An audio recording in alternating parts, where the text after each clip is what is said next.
Olá, turma! Sejam todos bem-vindos a mais uma aula da Escola Estúdio.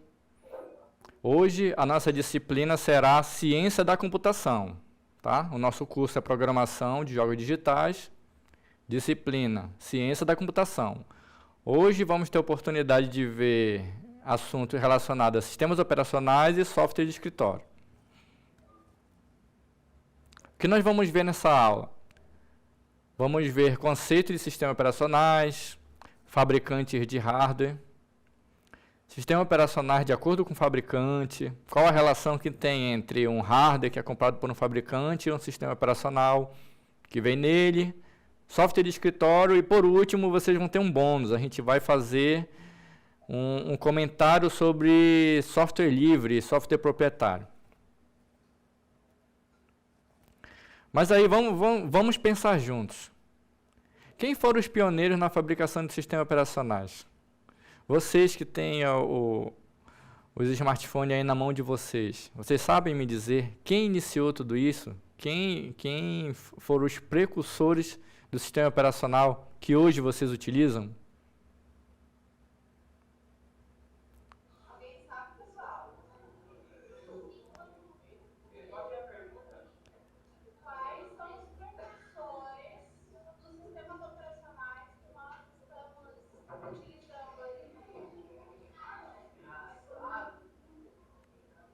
Quais foram os primeiros que vocês conhecem?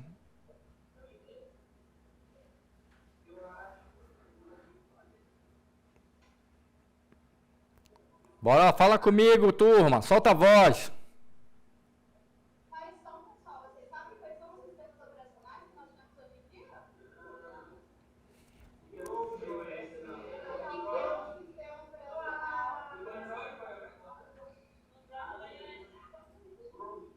Vamos lá, pessoal, então. Vou ajudar vocês, hein? Tudo começou com esses caras aí, ó. Tá? Microsoft e a Macintosh. No início, há muito tempo atrás, eles viviam uma corrida em busca do lançamento de um sistema operacional capaz de vender um computador portátil. Porque no início, os computadores eles eram imensos. Não existia um computador pessoal. Era tudo para empresas, computadores muito grandes. Como nós conversamos ontem, batemos um papo sobre isso, os antigos mainframes eles eram capazes de realizar muitos cálculos, mas eles eram imensos. Eram paredes de hardware somente para fazer o que hoje vocês fazem na palma da mão. Então, qual foi a proposta dessas duas empresas aí? Ter a capacidade de construir computadores pessoais, portáteis, que fosse possível ser vendido para pessoas normais. Tá? Então, tudo começou aí. Microsoft, Macintosh. Mas aí vem mais uma pergunta, pessoal. Aí vocês já estão começando a entender onde eu quero chegar. Quem são esses caras aí? Quem são esses dois atores aí da história da computação? O cara que começou o Windows e o cara que começou o Macintosh. Vocês sabem me dizer?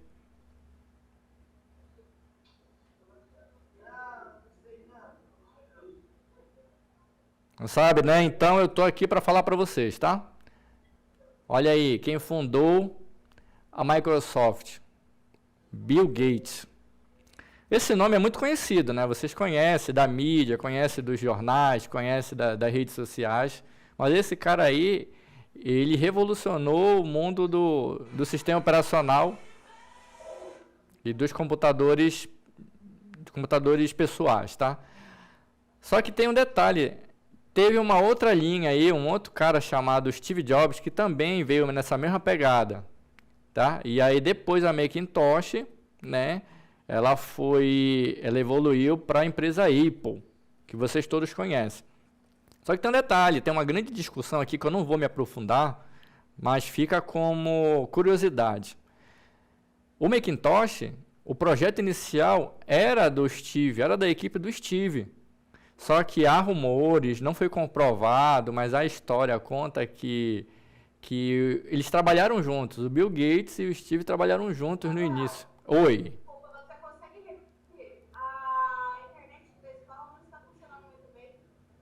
Tá, posso repetir. Posso voltar desde onde? Daqui?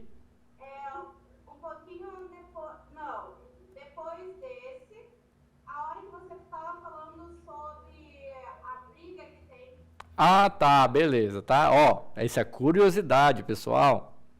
Isso não vai cair na prova, tá? Isso é curiosidade. Por quê? Porque a história da computação diz que eles já trabalharam juntos no início da carreira. O Bill Gates, ele não é um cientista da computação, ele é apenas um vendedor. Então, quem é o cara que criou a tecnologia inicial foi a equipe do Steve Jobs. Aí veio o Bill Gates, trabalhou com eles, eles quebraram o contrato deles, cada um foi para o seu lado, só que o Bill Gates fez o quê? Ele pegou a ideia do Steve e montou uma equipe e criou o Windows, entendeu? Em paralelo, e lançou primeiro. Então, o que acontece? Se vocês verem o filme, se vocês verem o filme do Steve Jobs, vocês vão ver que ele conta um pouco dessa parte, assim, bem suavemente, né? Porque isso aí, para não gerar repercussão e tudo, antigamente... Certo. Mas e aí? Eu falei dos caras que criaram lá no passado, hoje eles são referência no ramo da computação, né? Mas vamos falar assim, o que é sistema operacional? O que é um sistema operacional? Vocês usam diariamente, mas o que é? O sistema operacional, ele é um software que gerencia o hardware, certo? Como nós havíamos comentado ontem, um hardware por si só não faz nada. A parte eletrônica, ela não faz nada. Se ela não tiver um software para gerenciar, para fazer funcionar, não ocorre nenhum tipo de interação com o usuário. E esse é o maior objetivo, né, do sistema operacional, fazer com que o usuário consiga manipular o equipamento que ele possui, certo? Então, o sistema operacional, ele permite a execução de outros aplicativos. Então, ele é uma camada essencial, certo? No teu computador, no teu smartphone, ele gerencia os equipamentos, os compartimentos eletrônicos e ele te fornece uma plataforma para tu instalar os teus aplicativos em cima ou usar ele mesmo para fazer várias funções, tá? Então, o que é que ele faz? Ele coordena recursos como memória, processamento. Ele proporciona uma interface entre o usuário e o hardware. Ele cria uma plataforma para execução de outros programas. Tá bom? Ele gerencia os dispositivos de entrada e saída que nós havíamos comentado ontem. Tá? Ele compartilha o hardware com outros usuários. Ele tem várias funções. Então, ele é um cara de extrema importância para a utilização dos nossos computadores. Tá? Ele é fundamental. Ok? Tudo certo aí? Olha só. Só que nós temos vários tipos de sistema operacional. Vários. Tá? Ele é fundamental para o funcionamento dos computadores modernos. E desses daí que estão na tela, qual deles vocês não conhecem? Pode falar, pessoal.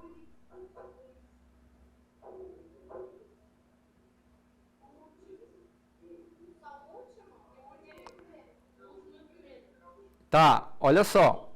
O Linux e o Unix, eles são sistemas operacionais que eles vieram de uma comunidade que a gente chama de open source. Eles são software livres.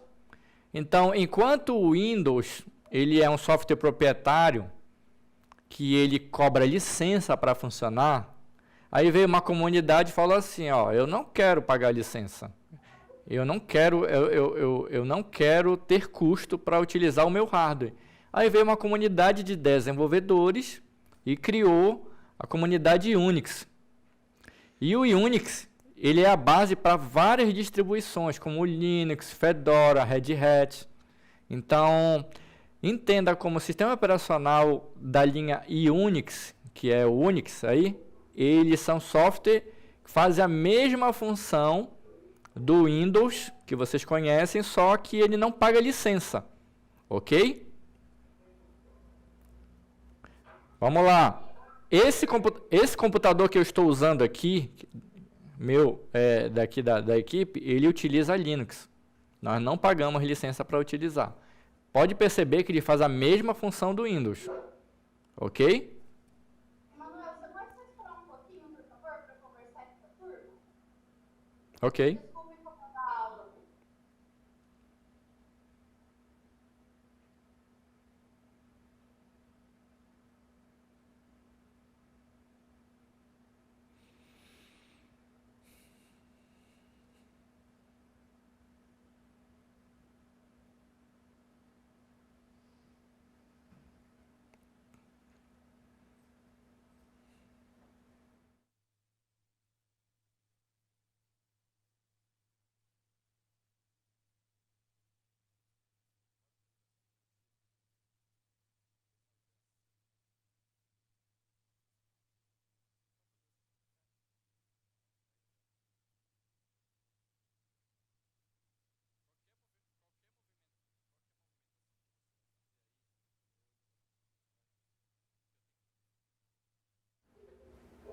Ok, Jéssica, vamos continuar então, tá bom? Pessoal, esse robozinho aí do meio aí, como é o nome dele, vocês sabem? E onde é que a gente encontra ele?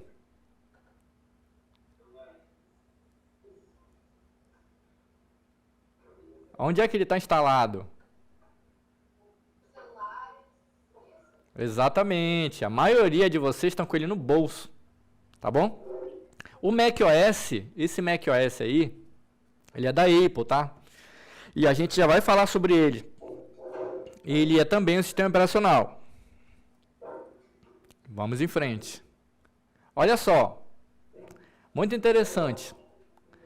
Podem surgir várias dúvidas aí, por exemplo, a gente vê no mercado inúmeros fabricantes, né, de computadores, por exemplo, a Samsung, o LG.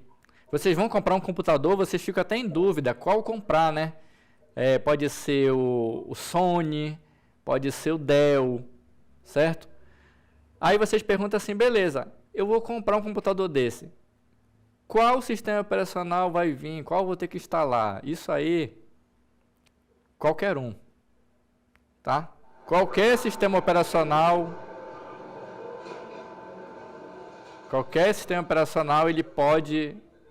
ele pode ser utilizado em qualquer hardware. Só que, galera, olha, essa é a regra, certo? Essa é a regra. Mas toda regra tem uma exceção. Certo? Então vamos lá. Qual é a exceção? É um fabricante chamado Apple.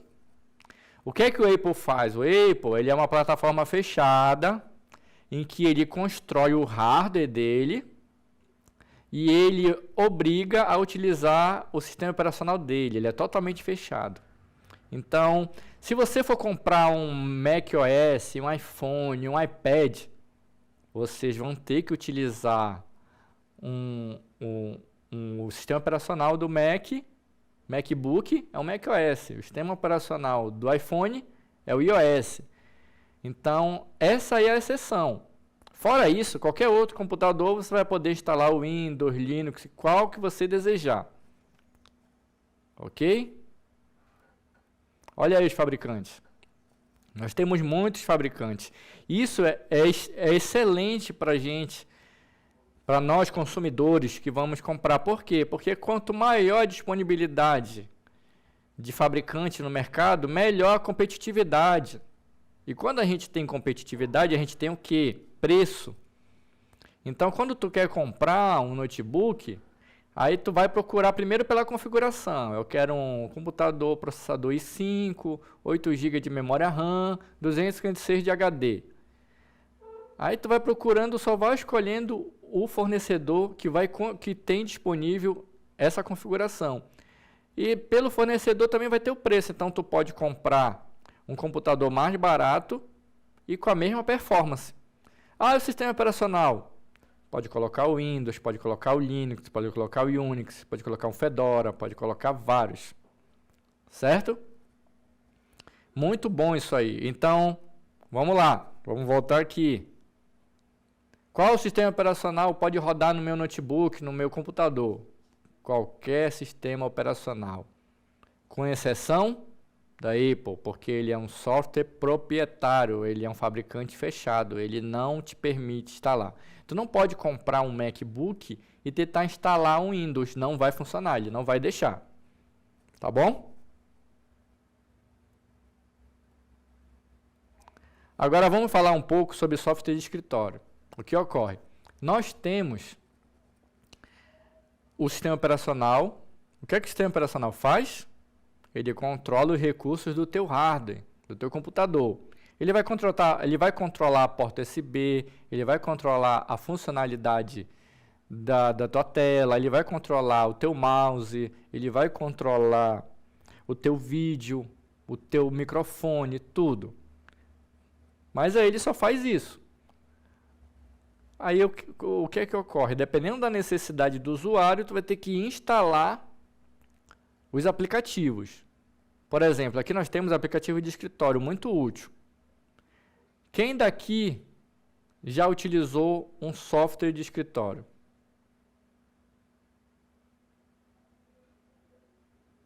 Excelente, pessoal. Nós temos aí, eu vou falar os mais conhecidos, tá? Temos o Word ele é um editor de texto. Temos o Excel, planilha eletrônica. Temos o PowerPoint, que é, no caso, um tipo de apresentação de mídia idêntico ao que eu estou utilizando aqui.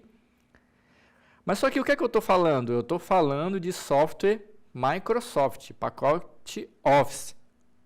Aí você pode me perguntar, só existem esses? Me responda aí, pessoal. Só existem esses da Microsoft, esse pacote Office aí? O que vocês acham?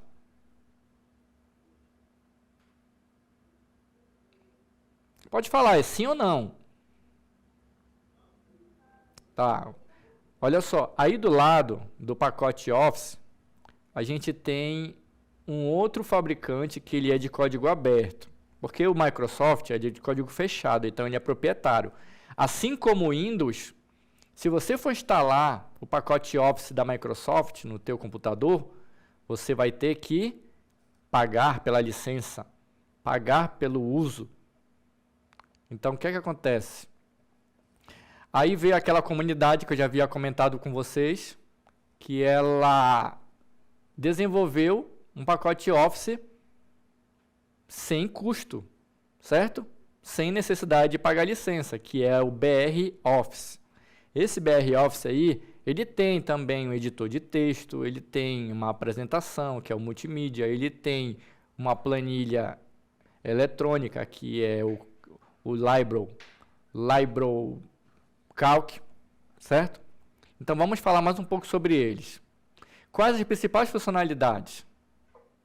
O editor de texto ele é um software, uma ferramenta que permite a redação e edição de peças de conteúdo de escritório, certo? Então, as empresas, principalmente, elas precisam muito colocar os conteúdos, digitalizar os conteúdos, tirar do papel, então imprimir, colocar ele na forma de texto, na forma de documento, né? Até mesmo publicar na internet.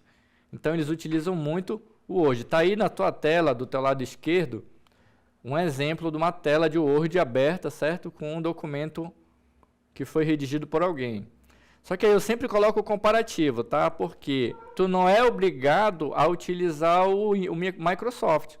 Se você estiver utilizando um outro tipo de sistema operacional, tu não vai utilizar o Word. Então tu vai ter que procurar um aplicativo similar. E no caso, esse BR Office funciona muito bem no Linux, é o que eu uso. Tá certo? Alguma dúvida sobre editor de texto? Acredito que todos vocês, em algum momento da vida, já devem ter utilizado um Word para fazer algum tipo de trabalho. E a planilha eletrônica? Quem aqui já utilizou uma planilha eletrônica para fazer alguma coisa? Excelente. Ela é muito boa, ela faz cálculo, ela organiza as informações dos dados em linhas e colunas. Excelente. Esse é uma das funcionalidades mais utilizadas pelas empresas, tá? Ele é um tipo de programa de computador que utiliza tabelas para a realização de cálculos ou apresentação de dados. E a partir dessa organização, a gente pode gerar gráfico, pode gerar dashboard, pode gerar muita coisa. Pode fazer uma planilha de contabilidade, que eu tenho certeza que vocês veem em outra disciplina, é a parte de contabilidade. Esse aqui é o que eu mais uso e acredito que em algum momento da vida de vocês é o que vocês mais vão usar. Tá? Então, olha só. Paralelo a ele, nós temos também o Library Calc, que faz a mesma função. O gráfico dele, a interface gráfica dele é bem parecida, só que ele não é pago. Certo, pessoal? Então, olha só, essa parte aqui, nós não vamos nos aprofundar nas funcionalidades dele devido ao tempo de aula, tá? Eu vou te mostrar que eles existem, mostrar para que eles servem, mas a gente não vai fazer um curso de Excel aqui específico, tá? Porque a gente não tem tempo. Mas aí vocês vão saber para que eles servem, como eles funcionam. Olha só, PowerPoint. PowerPoint é a apresentação de slides, certo? Qualquer trabalho que vocês vão fazer em sala de aula, possivelmente o professor vai pedir para vocês apresentarem aí no Data Show, e vocês vão ter que utilizar esse software aqui para organizar o conteúdo de vocês do trabalho. Paralelo a ele também, nós temos o Library Draw, que vai ter a mesma característica, certo? Dependendo do sistema operacional que vocês estarão utilizando, ele vai ter as mesmas funcionalidades ou funcionalidades similares. Pode ser que em algum momento você procure uma funcionalidade lá e ele no Word, no PowerPoint, não tenha no Library. Isso é normal, porque ele é um software em desenvolvimento, o Library. Ele é um software que uma comunidade trabalha diariamente para melhorar ele, certo? Mas em compensação, tu não vai pagar a licença de uso dele. Então vamos lá para a discussão de software proprietário, tá? Isso é muito importante, pessoal. Isso reflete no bolso de vocês, tá? E se um dia vocês se transformarem em produtores de software, vocês vão precisar gerar um código e vender, ganhar dinheiro, vão fazer disso a profissão de vocês. E vocês vão criar software proprietários. Por quê? Porque vocês vão ter a licença de fabricação e vocês vão vender a licença de uso para os usuários. Olha só, software proprietário é um programa de computador que pertence a uma pessoa ou uma organização e tem direitos exclusivos para o produtor. Ou seja, tu não pode hackear. Não é correto hackear, porque houve uma produção intelectual, houve tempo de trabalho, houve uma ideia, houve esforço de uma equipe, e aquilo se gera uma licença, certo? O software proprietário é também conhecido como software de código fechado. Tu não pode chegar lá e alterar uma funcionalidade porque tu não quer que aquela funcionalidade funcione daquela maneira. O fabricante não vai permitir, então ele deixa bloqueado. Ele não é disponibilizado para o público a configuração, a melhoria, não. Só a equipe do proprietário que vai manusear ele. Então, tu só tem direito ao uso. Ele está pronto, tu só vai usar. Pagou pela licença, tu vai usar a funcionalidade. Ou seja, o usuário ele é limitado de modificar. Ele não pode fazer as modificações nem compartilhar o software. Se tu pagou para ter a licença de uso, você vai utilizar somente você, aquele software, o teu computador. Se outro colega seu quiser utilizar, ele vai pegar e vai comprar uma licença de uso e vai utilizar por um determinado período, tá? Esse software ele é comercializado através de contrato de licença de uso, como eu estou falando para vocês. O usuário precisa pagar ao desenvolvedor para usar o sistema. É normal, entendeu? Essa prática é muito comum. Se você desenvolver o software, que o software é muito específico, você tem que pagar pelo uso dele. O fornecedor é responsável pelo desempenho também. Se acontecer alguma coisa, se travar, como tu está pagando a licença de uso, tu vai lá e cobra do fornecedor. Ó, não está funcionando direito. E aí? Entre em contato lá com o suporte suporte vai estar lá para te ajudar. Esse é o legal do software proprietário. Tu tem um suporte para te ajudar. Certo? Um exemplo de software proprietário. O Windows, macOS, o iOS, Adobe Photoshop para fazer edição de imagens e vídeos. E o software livre, pessoal? O que é o software livre? Eu já falei tanto aqui de software livre, certo? Me fale aí, algum de vocês já utilizou o software livre? Eu acho que já utilizou. Fala comigo, equipe. Fala comigo, turma. Solta a voz.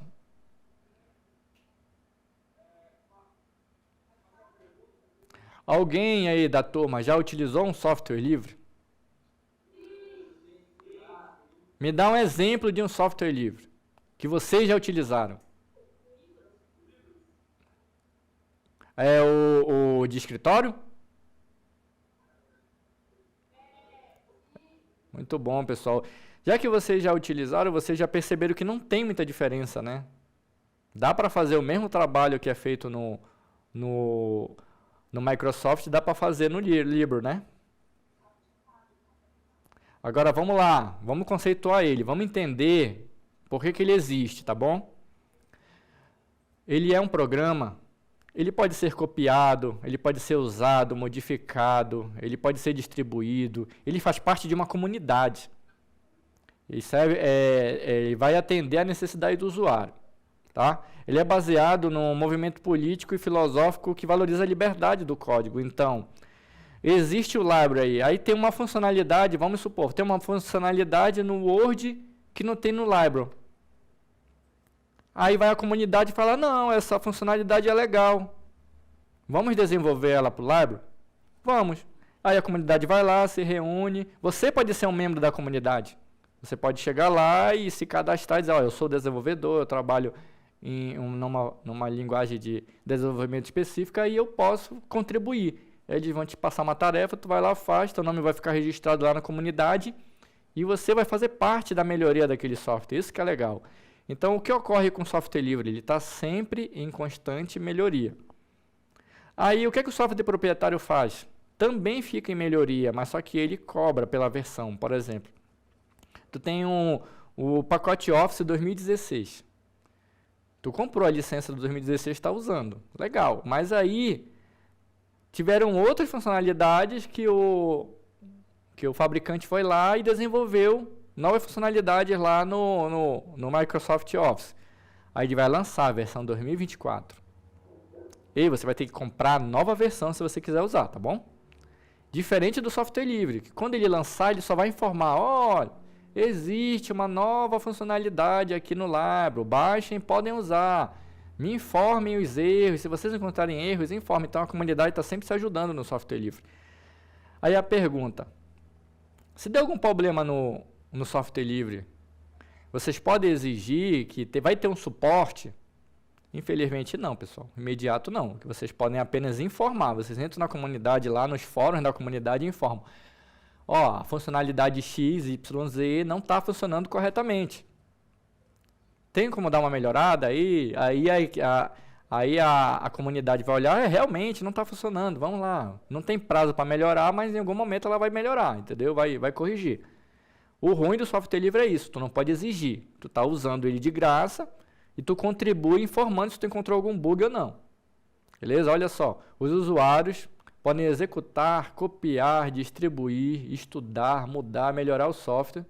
A distribuição é gratuitamente ou com algum custo, porque às vezes tem algumas comunidades que cobram um custo apenas para manutenção da comunidade. Aí, como não chega nem próximo do valor da licença do outro software, muitos usuários contribuem, até porque querem ver o software livre continuar, né?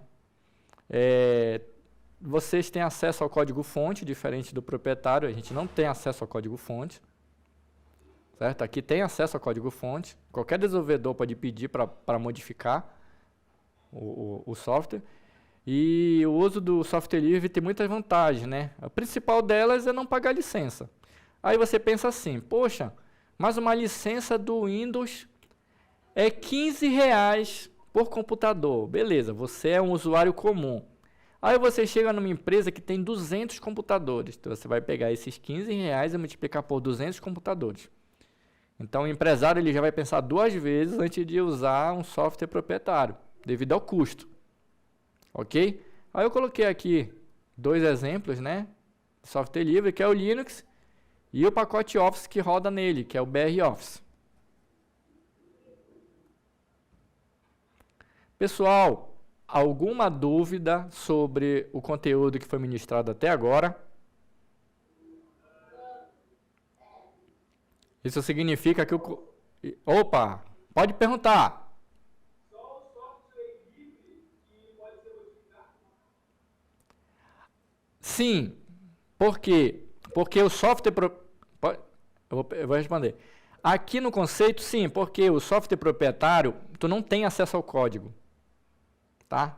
Quando tu vai pagar por uma licença, o usuário, o fornecedor, ele apenas te dá um código, que é tipo um hash, um código hash, é uma licença que ele chama, tu vai configurar no software que tu instalou e tu vai poder usar por um determinado período, ele não te deixa fazer mais nada, só usar. O software livre, se ele é software livre, o conceito dele já diz que ele tem um código aberto. Então, tu pode receber esse código e alterar ele. Consegui? Consegui responder? Beleza, olha só. Então, Software proprietário versus software livre. Quais são as principais diferenças? Pessoal, fica antenado nisso, tá? Isso é muito importante. Software proprietário cobra valores de licença para o uso e mantém o código fechado. Software livre não cobra valores de licença para o uso e disponibiliza o código-fonte para colaboração e melhoria pelo usuário. Tá? Esse aqui é o principal conhecimento que vocês têm que levar em relação a software livre e software proprietário.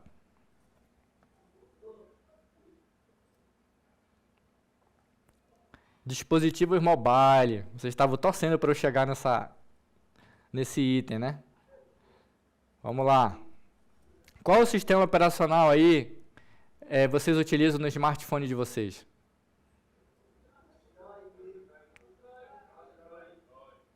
A grande maioria, né, pessoal? Mas não existe só ele, tá? Mas a grande maioria utiliza Android. Tem o iOS também, que é do iPhone. Tá? Beleza. Mas aí, como é que vocês fazem para adquirir um aplicativo para rodar no smartphone de vocês? Alguém sabe me dizer?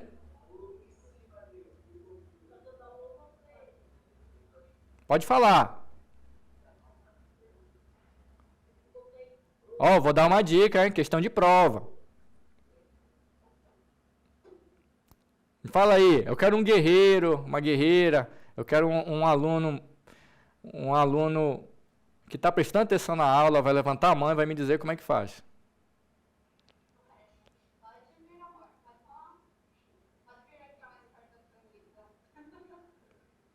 Vocês fazem tudo? Pode falar.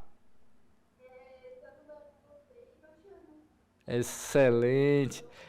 É isso mesmo.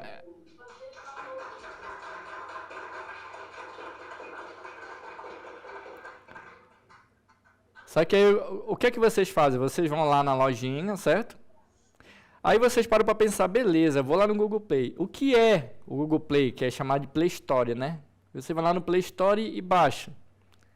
Pode falar, pode falar. É uma loja de aplicativo. Positivo. Não esqueçam, é uma loja de aplicativo. Mas a loja de aplicativo, ele também é um software, tá? Ele é um software que busca software. Entendeu? Qual a função do Play Store? Ele vai lá, busca o software que tu quer e faz baixar na tua... Baixa e instala no teu aplicativo. Certo? Ele apenas faz isso, mas ele é um software. Certo? Olha, a gente tem como exemplo também, como eu falei para vocês, o Apple. A Apple, ele é uma empresa fechada, então ela tem a loja, o Apple Store deles também, tá bom? Só que qual é a diferença? Tu vai baixar um aplicativo, tu vai pagar para ter uso dele. Lá na Apple, tudo tu paga. Certo? Então, ele também, todo o sistema operacional, ele tem que ter uma porta de entrada para os aplicativos. Tá, vamos fazer o sentido inverso agora. Eu sou um desenvolvedor de software e eu construí um software. Eu fiz um aplicativo lá que faz alguma coisa. Fiz um aplicativo lá que assiste um vídeo do YouTube, baixa um vídeo do YouTube. Beleza, eu quero distribuir ele, eu quero fazer com que os usuários baixem ele. O que é que eu faço? O que é que vocês acham?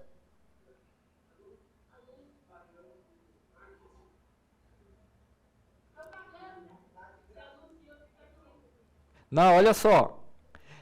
Mas só que eu subo ele na loja do Play Store e deixo ele disponível lá, tá? O que eu quero falar para vocês é o seguinte, existe os dois lados. Existe o lado do usuário que só faz baixar e existe o lado do desenvolvedor que sobe o aplicativo lá na nuvem do Play Store para ficar disponível para o usuário, tá? É por isso que todo dia existem milhões de aplicativos lá disponíveis para você baixar. Só basta você procurar lá que você vai ter acesso ao aplicativo que você deseja. Aí vocês sabem, né? Baixa eles no aplicativo, clique em instalar e em alguns minutos vocês vão ter acesso. Aí tem um detalhe. Tem software que ele é proprietário. Então, apesar de tu instalar ele no teu aplicativo Android lá, e aí ele vai dizer assim, ele vai te dar uma versão free, que é uma versão de uso com apenas algumas funcionalidades, Mas se tu quiser utilizar todas as funcionalidades dele, tu tem que pagar. Aí tu tem que ver se ele é um software proprietário ou se ele é um software livre.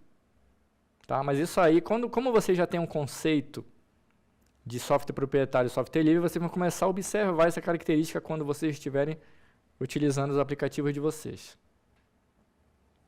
Tá aí, ó, a lojinha virtual, né, que o colega falou pra gente.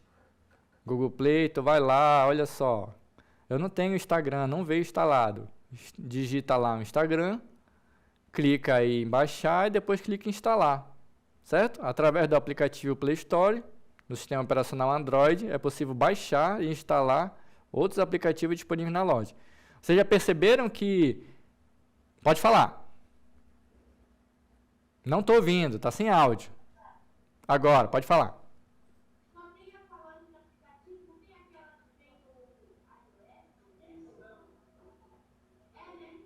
Não entendi, eu não entendi a pergunta. Além dessas duas, tá funcionando? Na verdade,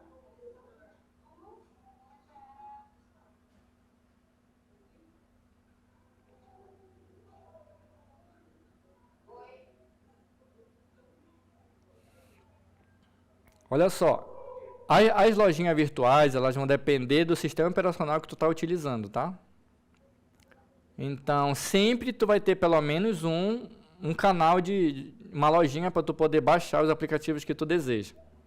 Tem outra lojinha para baixar? Tem, tá? No caso, eu não coloquei aqui na apresentação, mas todo aplicativo, por exemplo, na própria loja do Google Play, tu vai lá e digita aplicativo de download de aplicativo, aí ele vai aparecer lá vários, entendeu? Mas só que o que é que vem padrão, o que é que funciona, o que é mais que funciona sem erro, esses que já são convencionais, a Google Play, o Play Store, a Apple Store, entendeu? A gente já usa eles porque quando a gente instala o Android, de uma certa forma, ele já vem no pacote do Android. Aí a gente já está lá, a gente já utiliza. Mas se quiser utilizar outros, é só pesquisar. Pode ficar com uma atividade aí, pesquisar uma outra lojinha virtual e instalar nos seus Androids. Pessoal, alguma dúvida? Agora vamos para a parte prática, tá? Eu vou deixar aqui. Não, vou fazer o seguinte. Vamos aguardar o retorno do intervalo que a gente faz a parte prática, tá bom? Porque aí vocês já voltaram, já fizeram o lanche, já estão tranquilos, e a gente faz a tarefa. Ok, Jéssica? Vai liberar eles agora, 4 minutinhos antes. Aí, se possível, não demorar para retornar. Retornar aí 10 e 5 no máximo. Para podermos dar continuidade, ok? Tá ok, fico aguardando vocês. Até logo. Podemos continuar então? não pode continuar. Daí eles vão seguindo a hora que chegar e daí eu coloco lá na questão. Tá bom, Jéssica. Vamos fazer aquela parte prática agora, tá? É a mesma metodologia de ontem. É o QR Code, tá? Os alunos pegam, escaneiam o formulário para o celular deles e respondem.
Ok, excelente, turma.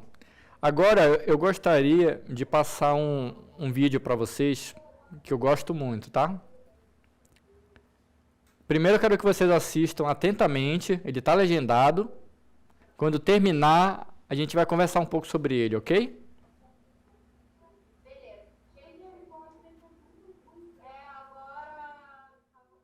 Well, today we're introducing 3 revolutionary products of this class. The first one is a widescreen iPod with touch controls.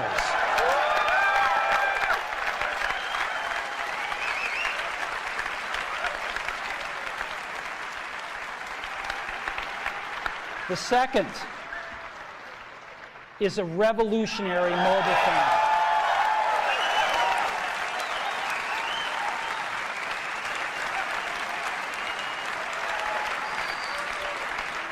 And the third is a breakthrough internet communications device.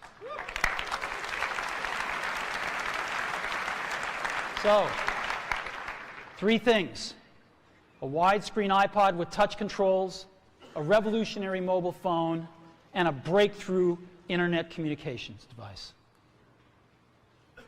An iPod, a phone, and an internet communicator. An iPod, a phone. Are you getting it? These are not 3 separate devices. This is one device. And we are calling it iPhone. Today, Apple is going to reinvent the phone. Quem gostou, bate palma.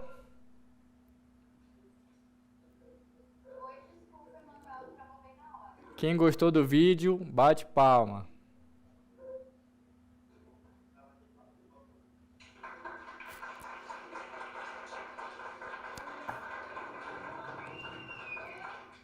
Turma, esse cara aí, o Steve Jobs, ele é um cara revolucionário. Esse vídeo aí foi o dia oficial da apresentação do iPhone para a comunidade mundial. Foi o dia que ele lançou o iPhone. Ele foi muito simples, mas o impacto desse lançamento foi mundialmente fantástico. Por quê? Nós tínhamos o tocador de música, o iPod. Ele era um equipamento vendido pela Apple. Nós tínhamos o telefone. Era outro equipamento vendido pela Apple. Nós tínhamos o navegador de internet. Era outro equipamento. Então, nesse dia, o que foi que ele fez? Ele quebrou mais uma vez os paradigmas. Ele lançou um equipamento que era capaz de fazer as 3 funções. Nenhum outro fabricante tinha ousado fazer esse tipo de equipamento e lançado desta maneira. Então, hoje, eu puxo muito para o dia de hoje. Vocês têm muita facilidade no bolso de vocês. Mas olha aí, onde tudo iniciou, onde tudo começou. Quando ocorre o lançamento de um iPhone desse, eles fabricam bilhões de unidades e elas são vendidas minutos antes da apresentação. Só para vocês entenderem o impacto de uma empresa dessa, o impacto da tecnologia que eles lançam a nível mundial. É sucesso. Então, aí, nesse dia aí, estavam empresários, CEOs, gerentes das maiores empresas mundiais estavam nessa apresentação aí. E olha a reação deles quando ele lança, quando ele mostra, porque isso era segredo, ninguém sabia. Ele deixa para fazer apresentações assim, fantásticas. E é um cara assim visionário, muito interessante. Hoje é até banal, tu tem um celular que faz tudo no teu bolso. Mas pensem nas gerações anteriores, que se tu tinha que fazer as 3 funções, tu tinha que andar com 3 equipamentos no bolso. E tu ser capaz de fazer isso num toque assim, por exemplo, tocar. Antes, o BlackBerry, os telefones normais, era tudo tecla. Hoje, se eu entregar um telefone para vocês com tecla, vocês não sabem mexer. Muitos de vocês não sabem mexer. Ó, tem um ali que sabe. Já deve ter visto aí, um ou outro. Pode perguntar. Não estou ouvindo.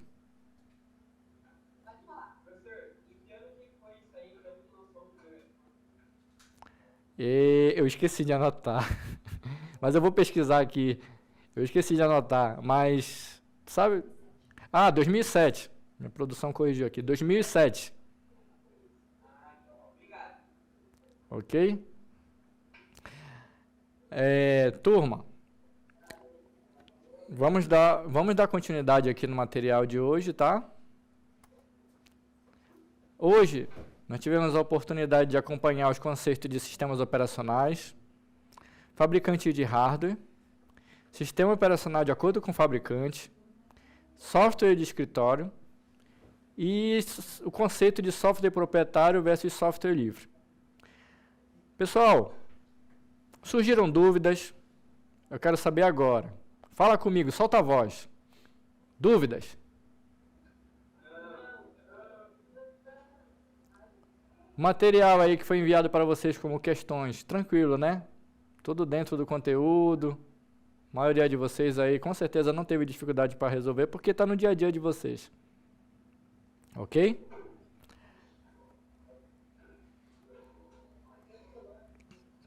Eu vou dar uma antecipada aqui do que nós vamos ver na próxima aula, tá? Como nós já viemos, vocês são da mesma turma, foi muito legal esse gancho da disciplina de fundamentos para essa disciplina de sistemas operacionais. A impressão que dá é que um está continuando o outro, né? Dá dando continuidade no outro. Por exemplo, nós vimos lá como é que um software, os fundamentos do software, como é que o software funciona. Hoje nós vimos o sistema operacional, que é um tipo de software que trabalha em cima do hardware, que faz a funcionalidade do hardware. E na próxima aula, nós vamos entender mais sobre o mundo da internet, tá? Ver os aplicativos que utilizam a internet, um pouco aí de rede social. Aqui eu tenho certeza, muitos de vocês são professores. Quem daí não tem uma rede social instalada no seu smartphone?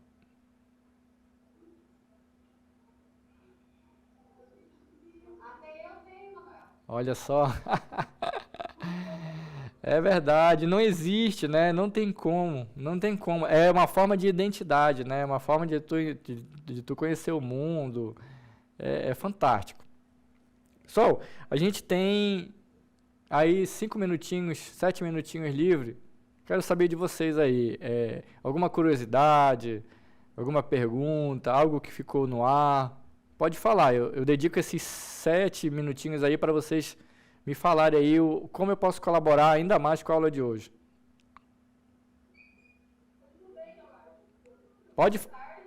Pode fazer qualquer pergunta.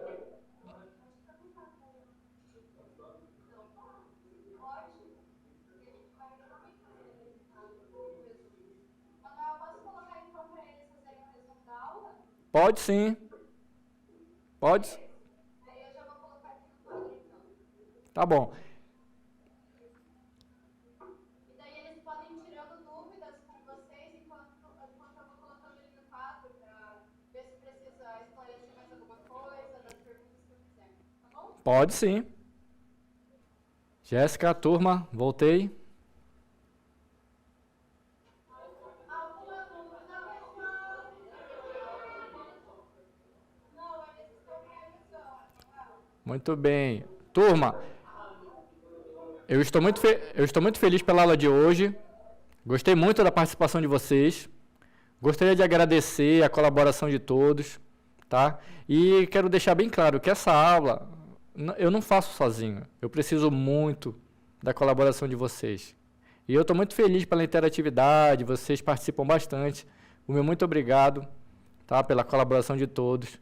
Eu sou apenas um facilitador, tá? Eu estou aqui para ajudar vocês a alcançar o objetivo de vocês. E hoje Eu gostaria de agradecer a presença de todos e desejar bons estudos, pessoal. Até a próxima aula. Tchau.